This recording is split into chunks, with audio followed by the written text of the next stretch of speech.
What is behind China's trade miracle?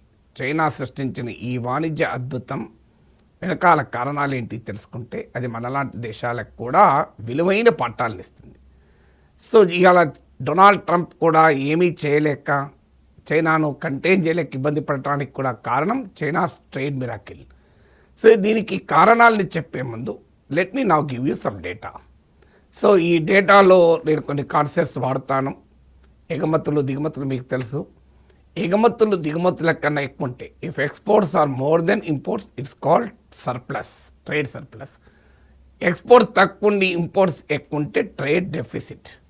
చైనాకు huge trade surplus ఉంటే మన దేశానికే కాదు అమెరికాకు కూడా ట్రేడ్ డెఫిసిట్ ఉంది. అంటే we import more and we export less both India and America. So let me now come to the data, figures చూద్దాం.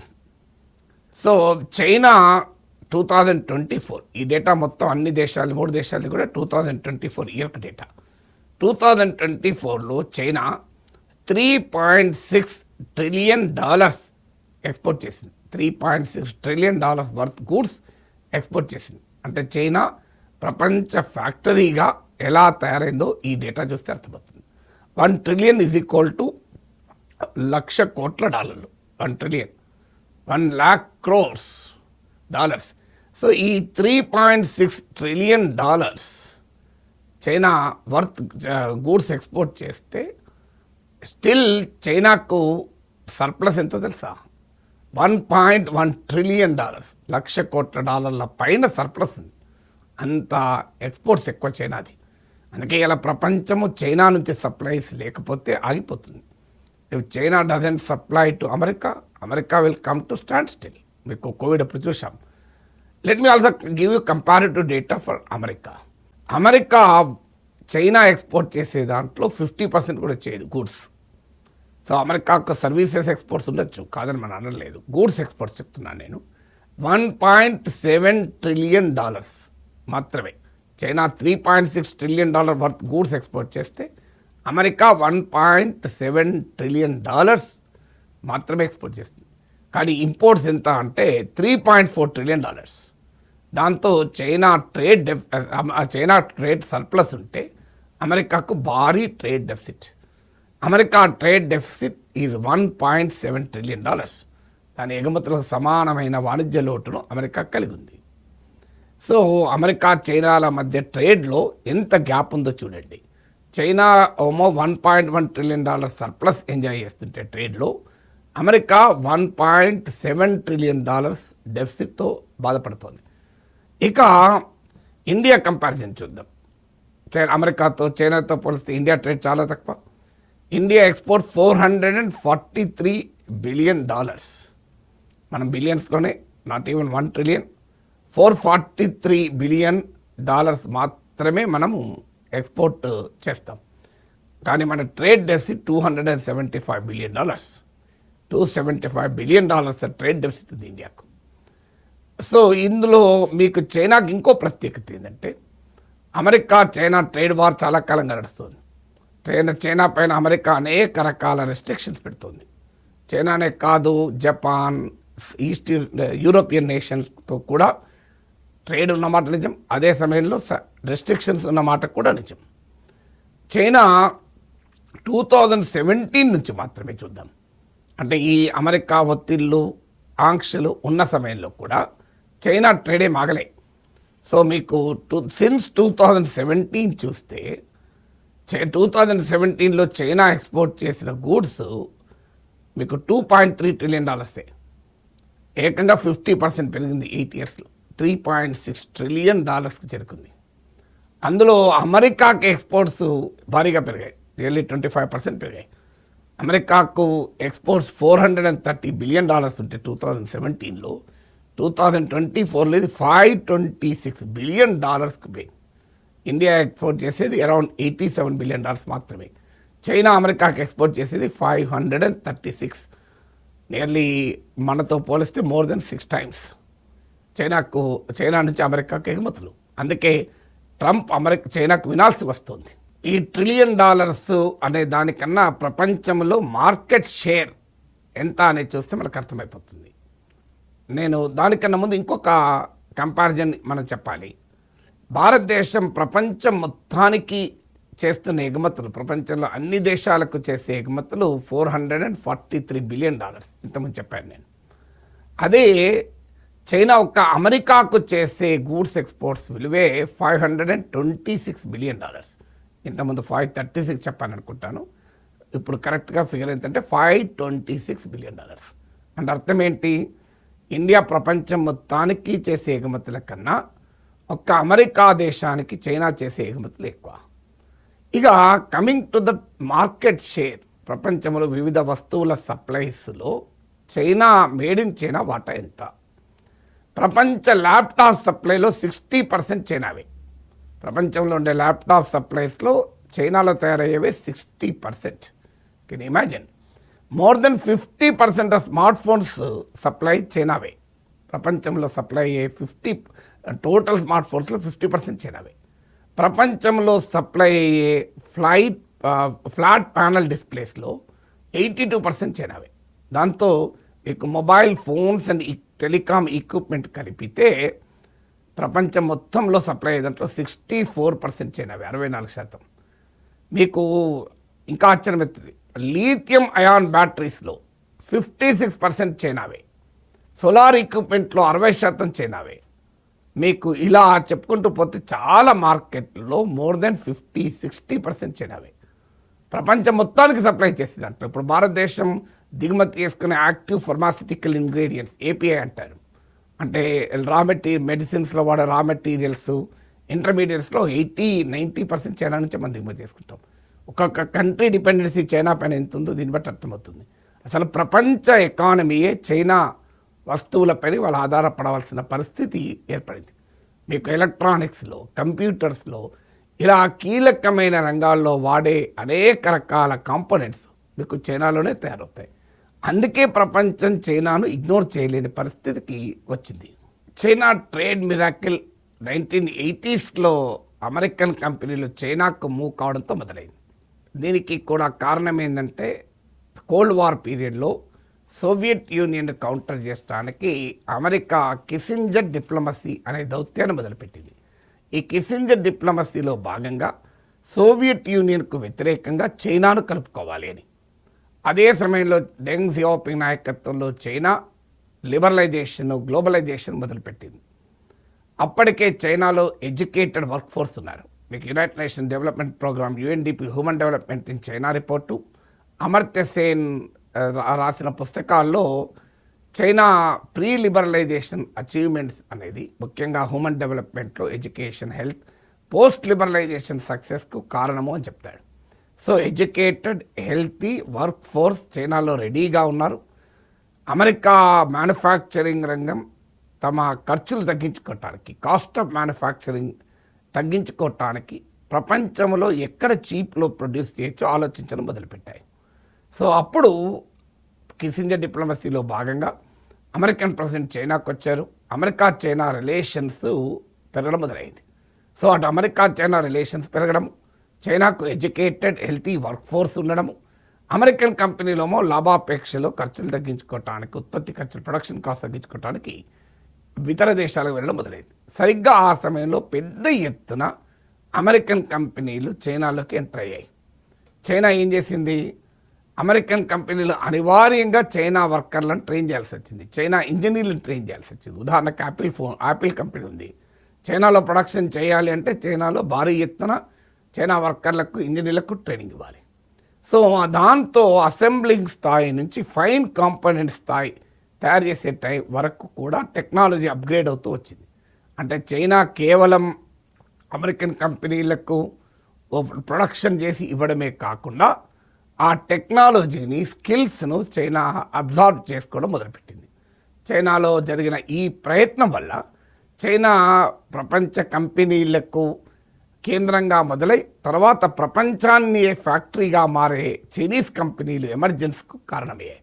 ఆ రకంగా చైనా వెరీ బిగ్ మ్యానుఫ్యాక్చరింగ్ బేస్గా ఎమర్జ్ అయింది. ఇవాళ చైనా టోటల్ ఎక్స్పోర్ట్స్లో 94% మ్యానుఫ్యాక్చరింగ్ వస్తాయి. సో ఆ స్థాయిలో అందుకే మీకు చైనా ప్రెసిడెంట్ జింపింగ్ వచ్చినప్పుడు బెంగళూరుకి ఇన్ఫోసిస్ క్యాంపస్కి వచ్చినప్పుడు చైనా హార్డ్వేర్ ఇండియన్ సాఫ్ట్వేర్ల మధ్య మ్యారేజ్ అయితే మనం ప్రపంచాన్ని శాసించవచ్చు అని అన్నారు. సమస్య ఏంటంటే మ్యారేజే కష్టం, అసలు అక్కడ ప్రాబ్లం ఉంది.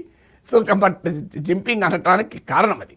ఇక చైనా చేసిన మరో ప్రయత్నం ఏంటంటే 1990స్లోనే ఈ మ్యానుఫ్యాక్చరింగ్ బేస్గా వరల్డ్ ఫ్యాక్టరీగా ఎమర్జ్ అవుతున్న క్రమంలో కావాల్సింది రా మెటీరియల్స్. అందుకే రా మెటీరియల్స్ను క్యాప్చర్ చేసుకోవడం మొదలుపెట్టింది. సో తన దగ్గర ఉన్న రా మెటీరియల్స్ను కాపాడుకుంటూనే ప్రపంచంలో రా మెటీరియల్స్ వేటిలో పడ్డది. ముఖ్యంగా ఎలక్ట్రిక్ వెహికల్ టెక్నాలజీ, మీకు ఇలా ఆధునిక ఎలక్ట్రానిక్స్లో, సోలార్ ఎక్విప్మెంట్లో వాడే లీథియం, కొబాల్ట్, రేరెర్స్ అన్నీ కూడా చైనా అక్వైర్ చేయడం మొదలుపెట్టింది. ఆఫ్రికాలో, ఆస్ట్రేలియాలో, లాటిన్ అమెరికాలో, ఇలా ప్రపంచంలో ఎక్కడ ఈ రేర్ ఎర్త్స్ అంటే అక్కడ చైనా అక్కడ మైన్స్ కొనేయడం, ఇన్వెస్ట్ చేయడం మొదలుపెట్టింది. ఈవెన్ ఇప్పుడు ఆఫ్ఘనిస్తాన్లో కూడా ఇలాంటి మినరల్ మైనింగ్లో చైనా ఉంది. దీంతో ఇవాళ ప్రపంచంలో ఉన్న మోడర్న్ టెక్నాలజీకి కావలసిన కీలకమైన రా మెటీరియల్ అయిన రేర్ ఎర్త్ మెటల్ సప్లై పైన చైనాది తిరుగులేని ఆధిపత్యమైంది. ఇప్పుడు ట్రంప్ను కూడా ఇబ్బంది పెట్టేది చైనా ఆయుధం ఇదే. చైనా పైన ఎప్పుడైతే ట్రంప్ ఆంక్షలు విధించాడో చైనా ఏం చేసింది, ఇమీడియట్గా అమెరికాకు రేర్ ఎర్త్ సప్లైస్ ఆపేసింది. దాంతో ట్రంప్ దిగివచ్చి చైనాతో అవగాహన కుదుర్చుకునే పనిలో పడ్డాడు. చైనా పైన ఆంక్షల్ని రిలాక్స్ చేయడం మొదలుపెట్టాడు. ఇలా చైనా ఎప్పుడైతే తన మ్యాసివ్ ప్రొడక్షన్ను, ఎక్స్పోర్ట్స్ని ఇంప్రూవ్ చేసుకోకపోయిందో the scale of China's production, ఇప్పుడు మన దేశంలో అమ్ముకోవడానికి ఉత్పత్తి చేయడం వేరు, ప్రపంచం మొత్తానికి సప్లై చేయడానికి ఉత్పత్తి చేయడం వేరు. ఇప్పుడు ప్రపంచంలో సప్లై అయ్యే ల్యాప్టాప్స్లో 60%, సోలార్ ఎక్విప్మెంట్లో 60%, స్మార్ట్ ఫోన్లో 50%, లీథియం అయాన్ బ్యాటరీస్లో 56%. అంటే యూ కెన్ అండర్స్టాండ్ ఏమవుతుంది దీనివల్ల. Huge scale of production. ఈ స్కేల్ ఆఫ్ ప్రొడక్షన్ వల్ల చైనా చాలా చౌకగా వస్తువులు ఉత్పత్తి చేయడం మొదలుపెట్టింది. దాంతో ప్రపంచ మార్కెట్లో చైనా వస్తువుల పోటీకి ఎవడు తట్టుకోలేకపోయాడు. మీకు ఇంట్రెస్టింగ్ ఏంటంటే సోలార్ ఎక్విప్మెంట్ రంగంలో more than 100 American and European companies కనుమరుగైపోయాయి చైనా సోలార్ ఎక్విప్మెంట్ కాంపిటీషన్కు. ఒకప్పుడు మన దేశంలోనే ఈ యాక్టివ్ ఫార్మాస్యూటికల్ ఇంగ్రీడియంట్స్ మనమే తయారు మన దగ్గర ప్రొడక్షన్ అయ్యేది. కానీ ఎప్పుడైతే చైనా నుంచి చాలా చీప్గా ఏపీఐస్ రావడం మొదలుపెట్టిందో మన ఫార్మా ఇండస్ట్రీ ఇండియాలో తయారయ్యే రా మెటీరియల్స్, ఇంటర్మీడియట్స్ వదిలేసి చైనా పైన ఆధారపడడం మొదలుపెట్టారు. ఇప్పుడు ఏ స్థాయికి డిపెండెన్స్ వచ్చింది. China India pharma capital of the world. ప్రపంచానికి మనం ఔషధాలు ఎగుమతి చేస్తాం, అమెరికా నుంచి రష్యా వరకు. అలాంటి కంట్రీ ఇవాళ తన రా మెటీరియల్ కొరకు, ఇంటర్మీడియట్ కొరకు చైనా పైన ఆధారపడాలి. అందుకే మీరు గమనించండి, కోవిడ్ టైంలో చైనా ఫ్యాక్టరీలు మూత పెడితే మన దేశంలో పారాసిటమాల్, అజిత్రమైసిన్ లాంటి బేసిక్ డ్రగ్స్ ధరలు కూడా పెరిగాయి. ఎందుకంటే ఇవాళ మనం పారాసిటమాల్ ఇండియాలో తయారు కావాలన్నా దాని రా మెటీరియల్ చైనా నుంచి వస్తుంది. అజిత్రమైసిన్ ఇండియాలో తయారు కావాలన్నా దాని రా మెటీరియల్ ఇంటర్మీడియరీ చైనా నుంచి వస్తుంది. ఆ స్థాయిలో చైనా ప్రపంచంలో తనకు ఎదురులేకుండా, కాంపిటీషన్ లేకుండా చేసుకోగలిగింది వివిధ ఇండస్ట్రీస్లో. ఎప్పుడైతే వస్తువులు ఉత్పత్తి చేయడము, ఎగుమతి చేయడము, దానికి కావాల్సిన రా మెటీరియల్ను క్యాప్చర్ చేయగలను, ప్రపంచ మార్కెట్ క్యాప్చర్ చేసిందో, అది జరగాలి అంటే మీకు రవాణా సదుపాయాలు కూడా ఇంప్రూవ్ కావాలి. చైనాలో లాజిస్టిక్స్ని ఇంప్రూవ్ చేశారు. కస్టమ్స్ క్లియరెన్స్ చాలా వేగంగా చేయడం మొదలుపెట్టారు. అంటే ప్రొసీజరల్ ప్రాబ్లమ్స్ లేకుండా. ఇలా ప్రపంచంలో ఉన్న 10 బిజియెస్ట్ పోర్ట్స్లో 7 చైనావే. సో యూ కెన్ ఇమాజిన్, ప్రపంచంలో ఉన్న 10 బిజియెస్ట్ పోర్ట్స్లో 7 చైనావే. సో ఆ స్థాయిలో చైనా తన ట్రేడ్ను ఎక్స్పాండ్ చేస్తూ వచ్చింది. నేను ఇంతమంది డేటాలో చెప్పాను మీకు, 2024లో India's total exports are $443 billion. ఈ లెవెల్ చైనా 2003లో అచీవ్ చేసింది. అంటే 22 ఏళ్ల క్రితం చైనా ఎంత ఎక్స్పోర్ట్ చేస్తుందో ఇప్పుడు మనం అంత ఎక్స్పోర్ట్ చేస్తున్నాం ప్రపంచానికి. అంటే we are behind China by 22 years. So మన వాళ్ళు ఇక్కడికి వెళ్ళి, ఇక్కడ మీరు ఎవరినైనా అడగండి, మీకు తెలిసిన వ్యాపారాలు ఉంటే, లెదర్ వ్యాపారాలు ఉన్నా, ఫర్నిచర్ వ్యాపారాలు ఉన్నా, మీరు ఈ రకరకాల మొబైల్ ఫోన్ల వ్యాపారాలను అడగండి, వీళ్ళు చాలామంది మన చైనాకి వెళ్ళి తెచ్చుకుంటుంటారు. ఎందుకు? చైనాలో హ్యూజ్ ఎగ్జిబిషన్స్, అన్బిలీవబుల్ ఎగ్జిబిషన్స్ పెట్టి, నీకు లెదర్ ఎగ్జిబిషన్ అంటే నీకు అక్కడ దొరకని రకాల వస్తువులు ఉండవు, చాలా చీప్గా ప్రొడక్షన్ మీకు దొరుకుతాయి.